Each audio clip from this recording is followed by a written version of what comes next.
ठीक है, आ जाओ। तो डीमेरिट्स,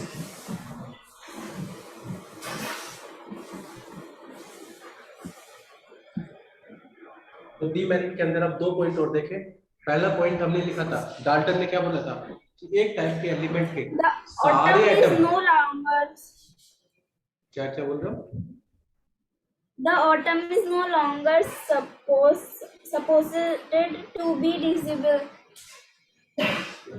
विजिबल, थोड़ा सा में But नया in the atoms is no longer supposed to be indivisible. Individual, identical बोला था ना। चलो मैं लिख देता हूँ, No, sir. आप देख लो। ठीक है, atom of same element may not necessary be is same. ठीक है, ऐसा जरूरी नहीं कि एक ही एटम के जितने, एक ही एलिमेंट के जितने भी एटम है सारे एटम सेम हो। ठीक है, तो atoms of same element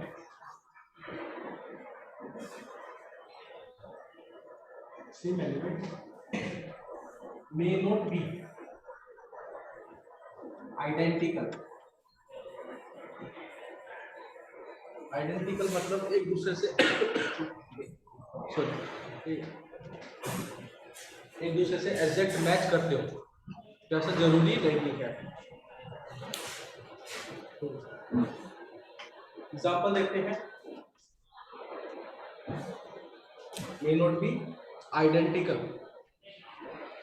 example में हम लिख लेंगे आइसोटॉप्स। जैसे हम हाइड्रोजन का आइसोटॉप कहते हैं, हाइड्रोजन हम सबको पता है हाइड्रोजन तीन टाइप के मिलेंगे आपको। कितने मिलेंगे? तीन टाइप के। इसका जो वेट होगा इस हाइड्रोजन का, इसका वेट 1 ग्राम, इसका 1 है। इसका वेट कितना होगा? 2, और इसका वेट कितना होगा? 3। तीनों के तीनों है तो हाइड्रोजन है, बट तीनों का वेट सेम है क्या? No, sir. तो इसका मतलब क्या हुआ कि ऐसा जरूरी नहीं कि सेम एलिमेंट के सारे एटम सेम हो। क्या हो? सारे element same. Atom, same element के सारे एटम सेम हो। ठीक है,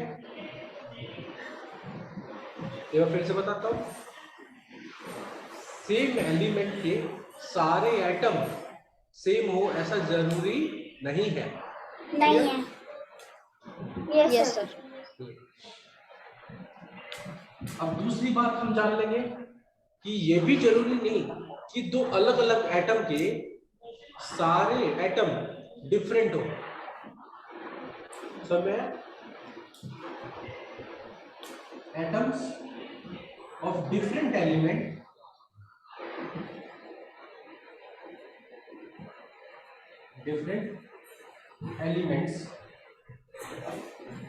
may be identical, may not be आया, पर नोट आया था, may not be। ठीक है, आइडेंटिकल। एग्जाम्पल के तौर पर आप लिख लोगे आइसोबार्स। ठीक है, ये क्या थे? ये तीनों हाइड्रोजन के आइसोटोप थे। क्या थे? Isotopes of hydrogen. ठीक है, ये बात क्लियर हुई? Yes sir. Yes, sir. देव आपको, यानी यहाँ पर हमारे Yes, sir. डीमेरिट्स खत्म हो जाते थे किसके? डाल्टन के, डाल्टन एटॉमिक थ्योरी के। ठीक है, आज हम इसके आगे पढ़ेंगे और इसके आगे जानेंगे कि मॉडर्न एटॉमिक थ्योरी में जो स्ट्रक्चर ऑफ एटम है वो कैसा दिखता है। आज हम एटम को कैसा मानते हैं, वो सारी चीजें हम जानेंगे। ठीक है, Yes, yes, sir. तो इसको इरेज कर दूं मैं? Yes, yes sir. सर। आप एक काम करना, इनको ना सर्कल कर लेना, क्योंकि इनको मैं दोबारा से बताऊंगा, ठीक है? क्योंकि इनके अंदर एक एक बात रह रखी है जो मैं थोड़े चैप्टर के एंड में बताऊंगा आपको, ठीक है? चलो Yes, sir. बता दो उसको।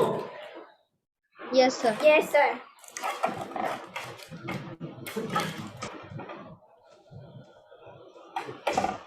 आ जाओ, अब हम पढ़ेंगे मॉडर्न एटॉमिक थ्योरी।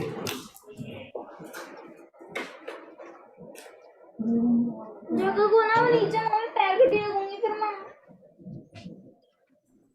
यार रुक दो ना। ठीक है बेटा, अक्षिता बेटा। Yes. Sorry sir. ओके, कोई दिक्कत नहीं बेटा, आ जाओ। ठीक है, मॉडर्न एटॉमिक थ्योरी में हम एटम के अंदर दो पार्ट मानते हैं। क्या मानते हैं? दो पार्ट, ठीक है? तो स्ट्रक्चर ऑफ एटम के बारे में जान लेते हैं। स्ट्रक्चर ऑफ एटम, इसके अंदर कितने पार्ट होते हैं सर? दो पार्ट होते हैं। एटम कंसिस्ट टू पार्ट, वो दोनों पार्ट के बारे में जानेंगे, ठीक है? क्या पढ़ेंगे? उन दोनों पार्ट्स के बारे में वन बाय वन पढ़ते हैं। तो एटम के अंदर atom consist of two parts, ठीक है? मैं इसको पहले बना देता हूं। ये हमारा एटम है और ये उसके अंदर न्यूक्लियस। एटम पहला पार्ट क्या है? न्यूक्लियस। और दूसरा पार्ट है ये खाली जगह, इसके चारों तरफ ये जो खाली जगह है, इस खाली जगह को बोलेंगे एक्स्ट्रा न्यूक्लियर रीजन। क्या बोलेंगे? Extra nuclear reason. रीजन, ठीक है? तो एटम के अंदर कितने पार्ट थे? दो पार्ट। 2 तो एक पार्ट क्या है? पहला पार्ट क्या है? Extra natural region. न्यूक्लियस। और दूसरा पार्ट क्या है? Extra nuclear reason. रीजन, बिल्कुल सही।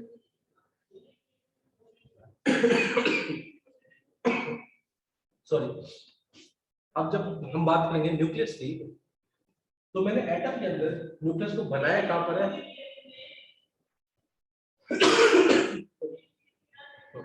कहां पर बनाया है सर? ये हमारा एटम है पूरा का पूरा, इसके सेंटर भी दिख रहा है, ये दिख रहा है ना?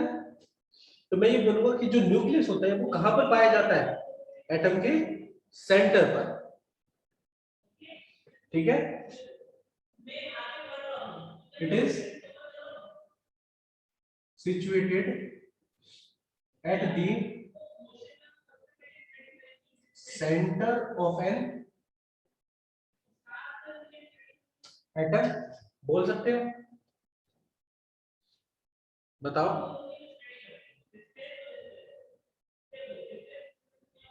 देव, Yes, sir. कहां पर मिल रहा है ये सर? सेंटर पे मिलेगा। और इसके अंदर होते हैं, इसके अंदर रहते कौन है? अब जो न्यूक्लियस होता है, न्यूक्लियस के अंदर रहते हैं कौन? प्रोटॉन और न्यूट्रॉन। कौन रहते हैं? प्रोटॉन और न्यूट्रॉन। तो all proton and neutron situated in nucleus. कहां पर मिलेंगे हमको? न्यूक्लियस में मिलेंगे, ठीक है?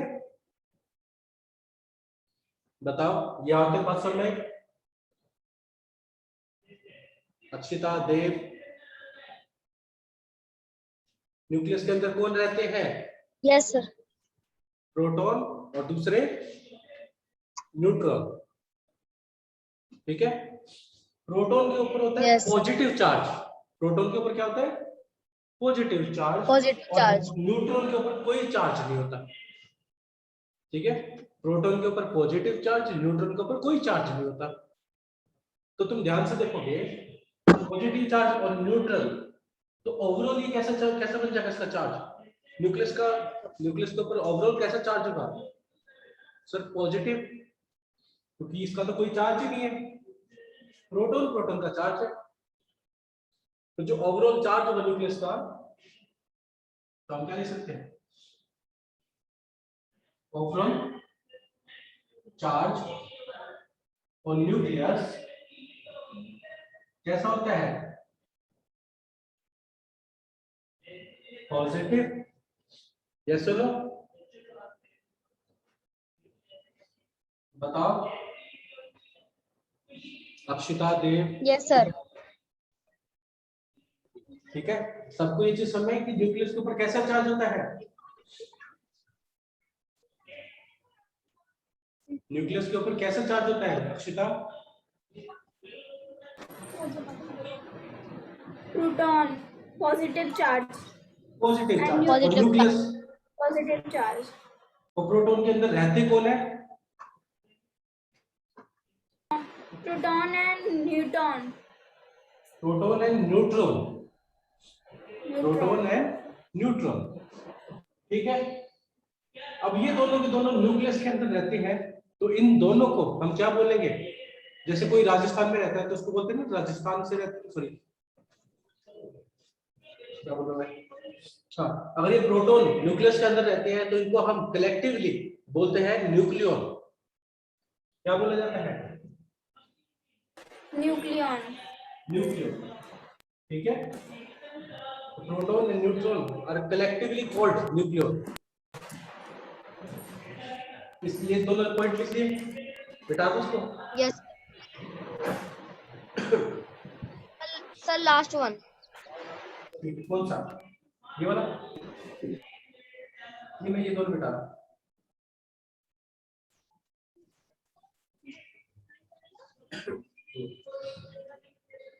तो हम क्या बोलेंगे, protons and neutron collectively called nucleon. Nucleon क्यों, क्योंकि ये कहां पर रहते हैं, न्यूक्लियस के अंदर रहते हैं, कहां पर रहते हैं, न्यूक्लियस के अंदर। ठीक है, न्यूक्लियस के Okay, sir. ठीक है, अब न्यूक्लियस के अंदर रहते हैं, न्यूक्लियस का रेडियस भी तो कुछ ना कुछ तो होगा रेडियस, तो अगर हम बात करेंगे रेडियस ऑफ न्यूक्लियस की, रेडियस ऑफ न्यूक्लियस की, तो वो याद रखना हमेशा होता है 10⁻³ सेंटीमीटर के ऑर्डर में, इसमें होता है इन ऑर्डर ऑफ 10⁻³ सेंटीमीटर। अगर आपसे मीटर में पूछा जाए तो मीटर में कितना हो जाएगा, 10⁻15 मीटर। ठीक है, बोलो अक्षिता, बोलो yes Dev. Sir, Yes, sir. तो न्यूक्लियस का रेडियस कितना होगा, 10 की पावर माइनस 10 की पावर10 की power -13. -13 सेंटीमीटर, इस मीटर में 10 की पावर -15 मीटर। 15 मीटर। ठीक है, वहीं पर रेडियस की बात कर ली तो हम डेंसिटी की भी बात कर लेते हैं, डेंसिटी भी तो Sir, नीचे का शो नहीं हो रहा. कौन सा, ये वाला, ओके ओके, मैं इसको मिटा देता हूँ। इन ऑर्डर ऑफ 10 की पावर -13 और 10 की पावर -15 मीटर। ठीक है, तो अब हमसे डेंसिटी पूछ लेगी, ये वाला पार्ट मिटा दो। यस सर, ठीक है, Yes, sir. अगर आपसे न्यूक्लियस की डेंसिटी पूछ ली, डेंसिटी ऑफ न्यूक्लियस, न्यूक्लियस की डेंसिटी कितनी होती है, याद रखना 10 की पावर -17 kg पर मीटर क्यूब। ठीक है, कितने होते हैं 10 की पावर माइनस 17 kg पर मीटर क्यूब। ये Okay, सारी sir. बातें क्लियर हुई?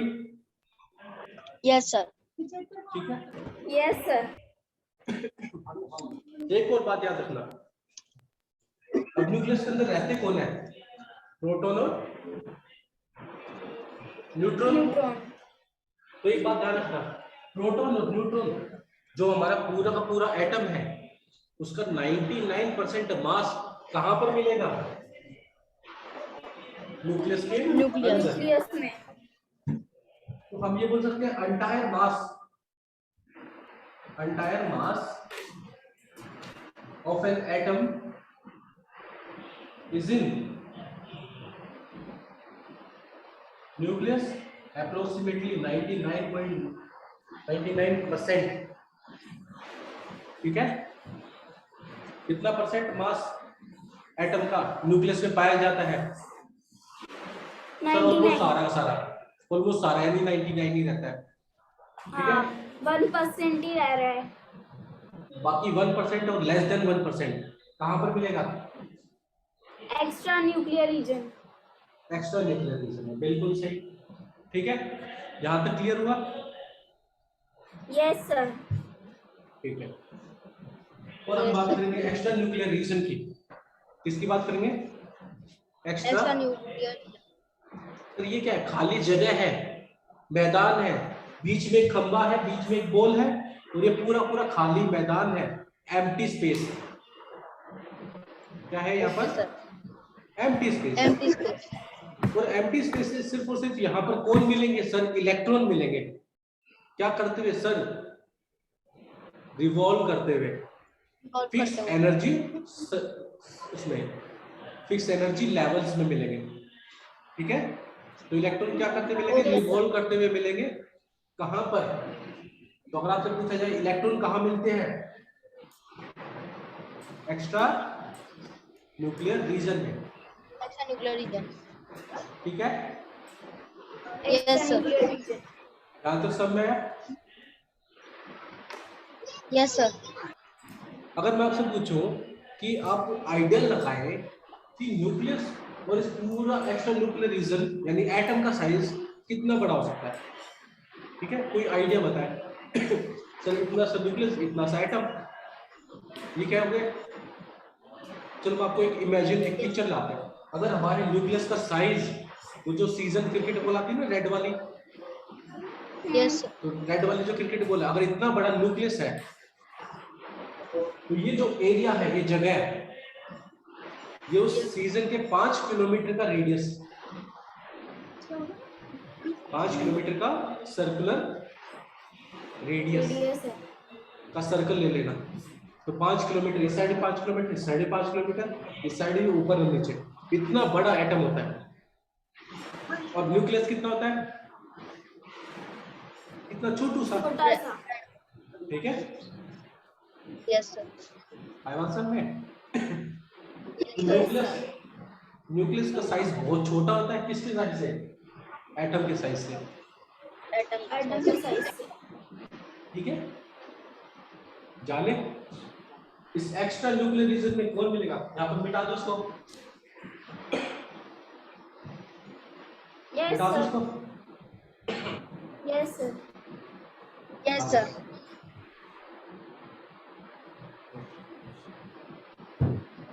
ठीक है, अब हम बात करेंगे किसकी? एक्स्ट्रा न्यूक्लियर रीजन की। तो एक्स्ट्रा न्यूक्लियर रीजन में कौन मिलता है? सर इन एक्स्ट्रा न्यूक्लियर पार्ट इलेक्ट्रॉन्स और न्यूट्रॉन्स। न्यूट्रॉन नहीं मिलते, सिर्फ और सिर्फ इलेक्ट्रॉन। प्रोटॉन और न्यूट्रॉन कहां पे मिलते हैं? न्यूक्लियस में। तो सर एक्स्ट्रा न्यूक्लियर रीजन में सिर्फ और सिर्फ हमको कौन मिलेगा? In extra nuclear region electrons are present. Electrons are present. और इलेक्ट्रॉन क्या करते मिलेंगे हमको? सर वो तो इलेक्ट्रॉन घूमते हुए मिलेंगे। क्या करते मिलेंगे हमको? रिवॉल्व करते, घूमते हुए मिलेंगे। करते हुए। नहीं, इलेक्ट्रिसिटी कहाँ आ गई अक्षिता? इलेक्ट्रॉन रिवॉल्व करते हैं, which revolve around the nucleus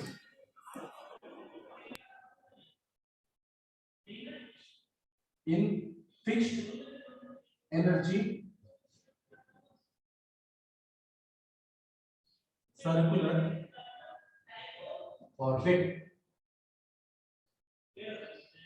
orbit का मतलब है यहाँ पर पाथ, एक फिक्स सर्कुलर पाथ में वो क्या करते मिलेंगे, घूमते मिलेंगे। ठीक है अक्षिता, ठीक है देव, या तो समझ में? Yes, sir. इलेक्ट्रॉन के अलावा ये क्या है सर, एम्प्टी स्पेस है, खाली जगह। तो अब तुम समझे जो हमारा एटम है, एटम कितनी चीजों से बना हुआ है, कंपोजिशन। ठीक है, तो इसका मतलब एटम अल्टीमेट पार्टिकल नहीं है, इसके अंदर भी पार्टिकल है। कौन कौन?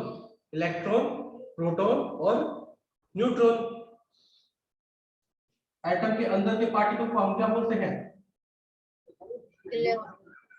सब एटॉमिक पार्टिकल।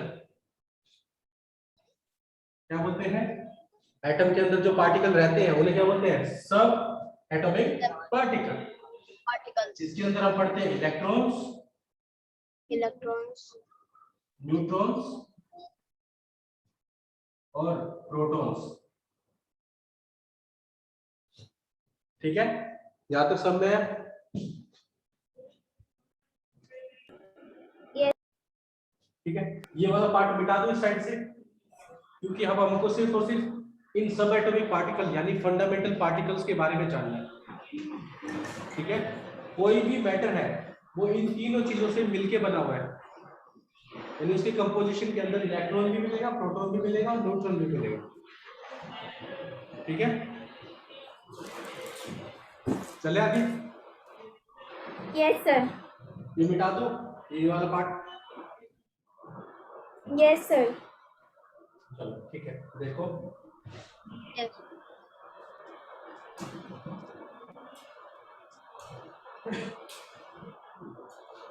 तो आप सब देखेंगे, हम एक टेबल सा बना लेते हैं।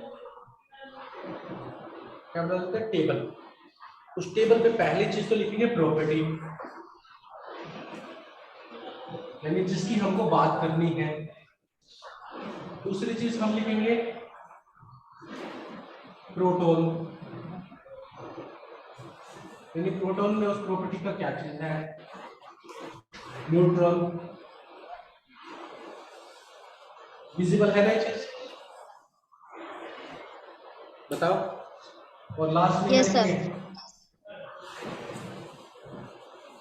इलेक्ट्रॉन। सबसे पहली बात, किसी ने तो फाइंड किया होगा कि ये पार्टिकल इलेक्ट्रॉन, प्रोटॉन और न्यूट्रॉन को डिस्कवर किया होगा। तो पहली चीज तो हम क्या बात कर लेंगे? डिस्कवरी, इसने डिस्कवर किया। ठीक है, तो आप सब हमेशा याद रखना, प्रोटॉन को किसने डिस्कवर किया था सर? ई गोल्डस्टीन। किसने डिस्कवर किया था? Goldstein. ई गोल्डस्टीन। ठीक है, न्यूट्रॉन को डिस्कवर किया था जेम्स चैडविक ने। किसने? James Chadwick. और इलेक्ट्रॉन को डिस्कवर किया था जे थॉमसन ने। J.J. Thomson. अब आप कहोगे सर याद कैसे करें? या तो याद कर ले, या फिर कोई तरीका तो बताओ, कुछ तो हिंट दो। ये सुनो, Yes, sir. तो इसको याद करने का भी तरीका है। कैसे तरीका है? ईटा, क्या बोलेंगे? ईटा पर नाच। क्या बोला मैंने? ईटा पर नाच। तो मैं अक्षिता क्या बताया गया? अक्षिता, देव, Ita पर Yes, नाच. sir. हाँ, ई स्टैंड फॉर इलेक्ट्रॉन और टी स्टैंड फॉर थॉमसन,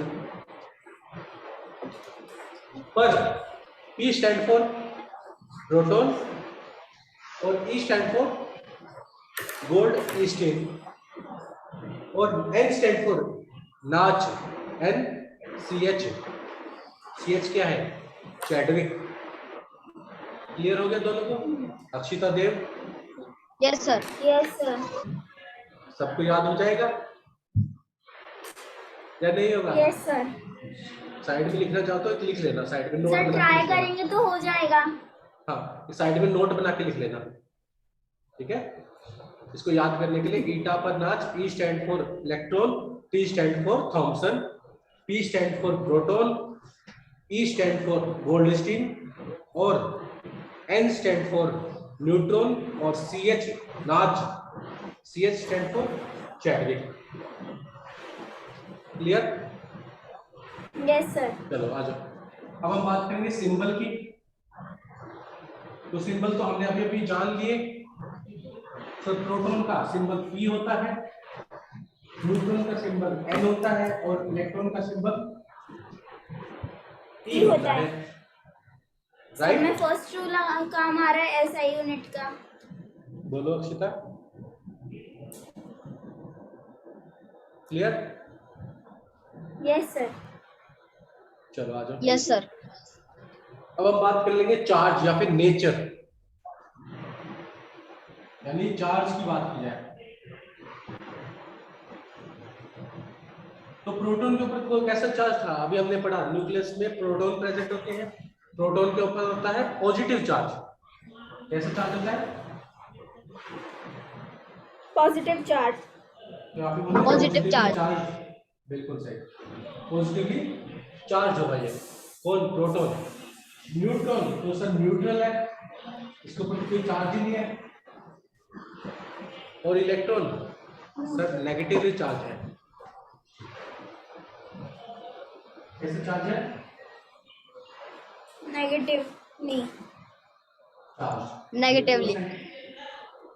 जब हमको क्या गया नेचर का पता चल चुका है, तो अब हम बात करेंगे उनका किसका सर? Absolute charge. तो पॉजिटिव चार्ज है, बट एक प्रोटॉन के ऊपर कितना चार्ज हुआ वो भी तो जानना जरूरी है। तो अगर हम आपसे पूछे कि एक प्रोटॉन के ऊपर कितना चार्ज है, तो आप बात करेंगे एब्सोल्यूट चार्ज की। इसकी बात कर रहे हैं हम। Absolute charge. हाँ, तो हमेशा प्रोटॉन के ऊपर होता है, एक प्रोटॉन के ऊपर चार्ज होता है पॉजिटिव 1.602 into 10 की पावर -19 कूलम। ये क्या होता है सर? एक प्रोटॉन के ऊपर चार्ज, ठीक है? जितना प्रोटॉन के ऊपर चार्ज होता है उतना ही इलेक्ट्रॉन के ऊपर चार्ज होता है, बट नेगेटिव में। Okay, sir. -1 0.602 into 10 की पावर -19 कूलम। और ये तो न्यूट्रल है। एंड सर न्यूट्रॉन का? न्यूट्रॉन तो न्यूट्रल है, न्यूट्रल पे कैसे चार्ज होगा? यस सर कोई चार्ज ही नहीं है तो जीरो मान लेंगे। Yes no? Yes, sir. Yes sir. अगर मैं कंपेयर करूं, मैं इसको मिटा दूं। Yes, sir. देखो, अगर मैं आपसे कंपैरिजन की बात करूं, यानी रिलेटिव चार्ज की, जब हम किसी से कंपेयर करते हैं तो हम यहाँ पे क्या कर रहे हैं? हमने ले लिया प्रोटॉन का चार्ज को रेफरेंस ले लिया। क्या ले लिया? रेफरेंस। रेफरेंस। रेफरेंस का मतलब क्या है Reference. कि प्रोटॉन के चार्ज को प्रोटॉन के चार्ज से डिवाइड कर दोगे तो कितनी वैल्यू आएगी? 1 आएगी। और जीरो को किसी भी चार्ज से डिवाइड कर दो, कितनी आएगी? तो 0 ही आएगा। बट इलेक्ट्रॉन को डिवाइड करोगे तो -1. -1, ठीक है? क्योंकि इसके आगे माइनस था, इसके आगे पॉजिटिव था, इसलिए 1 आ गया।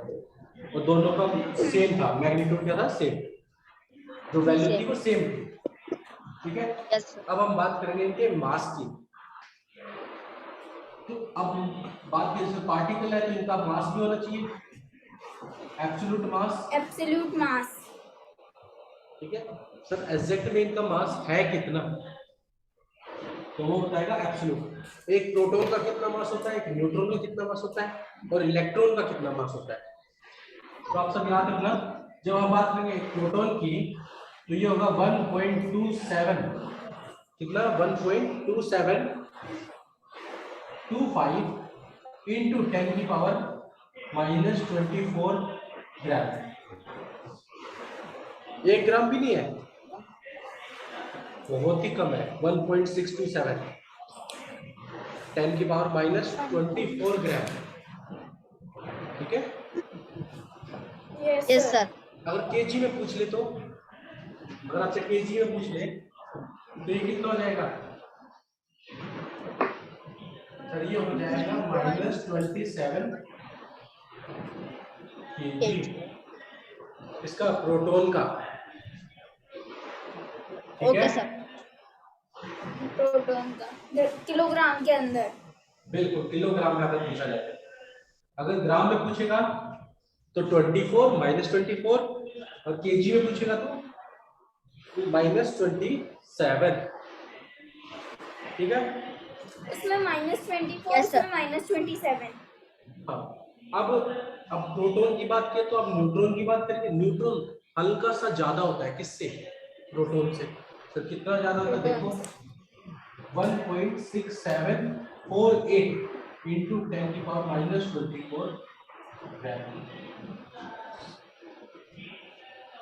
हल्का सा ज्यादा है। यस सर, उसमें 25 है और इसमें 48 है। तो अगर आपसे पूछा जाए सब एटॉमिक पार्टिकल में, प्रोटॉन, न्यूट्रॉन और इलेक्ट्रॉन में सबसे हैवी पार्टिकल कौन सा है? न्यूट्रॉन। न्यूट्रॉन। और इलेक्ट्रॉन का कितना होता है? इलेक्ट्रॉन का होता है 9.1 इंटू 10 की पावर -28 ग्राम। यहाँ पर देखो, ये तो -24 है, वो 28 है। ठीक है, इन दोनों के मास से बहुत ज्यादा कम है किसका मास? इलेक्ट्रॉन का मास।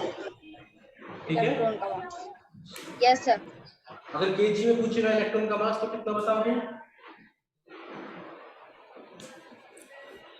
3 ऐड कर देना, -3, कितना देगा? 31 kilogram.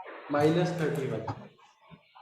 ठीक है। आंसर न्यूट्रॉन को अगर किलोग्राम में करेंगे तो 27 कर देना। सर ये तो प्रोटॉन का है ना? क्या बोल रहे हो अक्षिता? सर ये तो आपने जो लिखा है ये तो प्रोटॉन का है, ये मैं न्यूट्रॉन का बोल रही हूँ। हाँ, तो न्यूट्रॉन का क्या हुआ? 1.6748 इंटू 10 की पावर -27 हो जाएगा केजी। तो यही है। ठीक है। Okay, sir.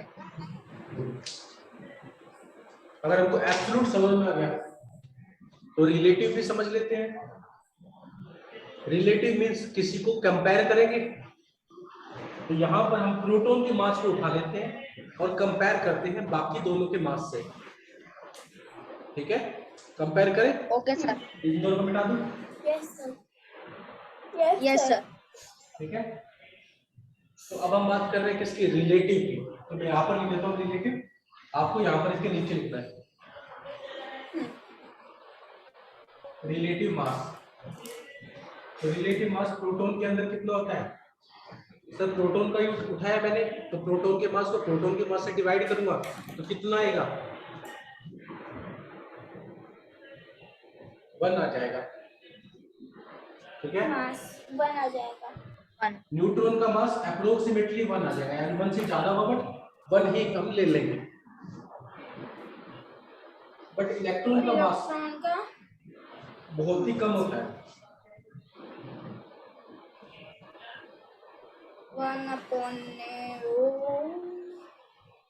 1837, यानी एक प्रोटॉन का मास इलेक्ट्रॉन के कितने मास से बड़ा है? कितने ज्यादा टाइम्स होगा? 1837 टाइम्स ज्यादा। और आपसे पूछा जाए प्रोटॉन का मास कितना ज्यादा है, तो आप बोलते हैं ना सर इतने टाइम्स ज्यादा है 1837। 37. प्रोटॉन का। अगर इलेक्ट्रॉन का पूछे तो सर प्रोटॉन के कंपैरिजन में इलेक्ट्रॉन का मास इतना कम है, 1837 कम है, 1837. टाइम्स कम है। टाइम्स कम है। ठीक है, समझ में आया ये चीजें? यस सर, यस सर, पक्का? Yes, sir. बाकी Yes, सब? sir. चलो फिर आगे देखें। यस। चलो इसके बाद नोट डाउन कर लो, फिर हम आगे बात करते हैं। हो जाए तो बता देना। Done. अक्षता, सर मेरा तो आप लिख रहे तो तभी हो गया था। चलो तो फिर मैं काम करते हैं। अब हम बात करेंगे किसका, एटॉमिक नंबर के बारे में। किसके बारे में? Atomic number. एटॉमिक नंबर के बारे में। ठीक है, आ जाओ। हम पढ़ेंगे एटॉमिक नंबर के बारे में।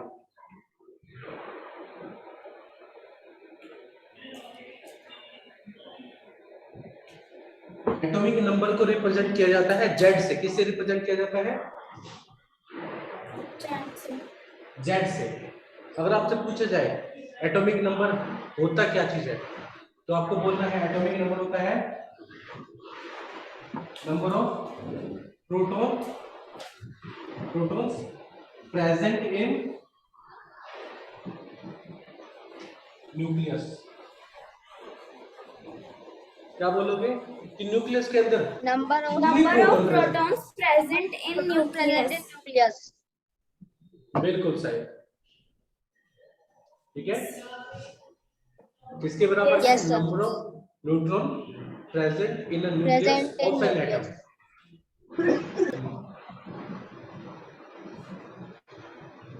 किसी एटम के न्यूक्लियस के अंदर कितने प्रोटॉन रहते हैं उन्हें हम क्या बोलते हैं? Atomic Atomic number. नंबर बोलते हैं। ठीक है, इसके बारे में Yes, किसने बताया था? इसके बारे में बताया था हेनरी मोज़ले ने। सबसे पहले किसने बताया था इसके बारे में? Henry मोज़ले। कब बताया था? अराउंड 1913 में। ठीक है, यहां तक क्लियर हुआ? हेनरी मोज़ले। हमने 1 to 20 सर एलिमेंट आप लिखे ये थे, याद है? वापस से एक्सप्लेन कर दोगे? ठीक है, मैं कर देता हूं। हम बात करते हैं एटॉमिक नंबर की। एटॉमिक नंबर क्या होता है? Sir number of proton nucleus के अंदर कितने रहते प्रेजेंट हैं? इन न्यूक्लियस। किसी भी एटम के, वो क्या होगा उसका? एटॉमिक नंबर होगा। हमने 1 to Atomic 20 number. एलिमेंट याद किए थे। 1 Yes, to sir. 20 एलिमेंट, तो उनके अंदर जो नंबर लिख रहे थे 1 2 3 4, वो उनका एटॉमिक नंबर था। क्या था वो Okay, उनका? sir. Atomic number. Atomic hydrogen number. का एटॉमिक नंबर कितना है? हाइड्रोजन का 1, 1. सिंबल H होता है और एटॉमिक नंबर 1 होता है। हीलियम का एटॉमिक नंबर, हीलियम का 1, हाइड्रोजन हीलियम 2 पे आता है ना। 2। ठीक है, तो वो क्या बता रहा था हमको? प्रोटॉन न्यूक्लियस के अंदर कितने हैं। Yes. ठीक है, चलो इसके बारे में और डिटेल में पढ़ेंगे हम नेक्स्ट क्लास में। ठीक है, तो अच्छे से पढ़ना। सर मिलते हैं फिर नेक्स्ट क्लास के अंदर।